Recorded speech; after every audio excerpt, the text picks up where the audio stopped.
മുണ്ടക്കൈ ചൂരൽമല ഉരുൾപൊട്ടൽ ദുരന്തത്തിന് ഇരയായവരുടെ പുനരധിവാസത്തിനായി ഏറ്റെടുത്ത എസ്റ്റേറ്റിന്റെ നഷ്ടപരിഹാര തുക നിശ്ചയിച്ച സർക്കാർ 64 ഏക്കർ ഭൂമിക്കായി 26,56 ലക്ഷം രൂപ സർക്കാർ നൽകും.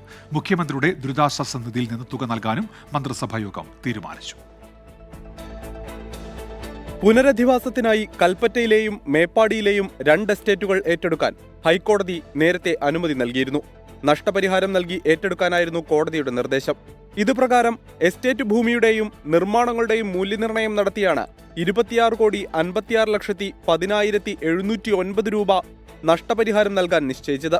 റവന്യൂ വകുപ്പ് നിശ്ചയിച്ച തുകയ്ക്ക് ഇന്നലെ ചേർന്ന മന്ത്രിസഭായോഗം അംഗീകാരം നൽകി. നഷ്ടപരിഹാര തുക മുഖ്യമന്ത്രിയുടെ ദുരിതാശ്വാസ നിധിയിൽ നിന്ന് നൽകാനും തീരുമാനിച്ചു. വീട് നൽകുന്നതിനായി കണക്കാക്കിയ പട്ടികയിൽ 430 ഗുണഭോക്താക്കളെ ഉള്ളൂ. അതിനാൽ ആദ്യഘട്ടത്തിൽ കൽപ്പറ്റയിലെ എൽസ്റ്റൺ എസ്റ്റേറ്റ് മാത്രമേ ഏറ്റെടുക്കുന്നുള്ളൂ.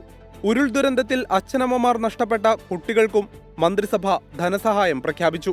മാതാപിതാക്കൾ നഷ്ടപ്പെട്ട 7 കുട്ടികൾക്കും മാതാപിതാക്കളിൽ ഒരാൾ മാത്രം നഷ്ടപ്പെട്ട 14 കുട്ടികൾക്കും 10 ലക്ഷം രൂപ നൽകും.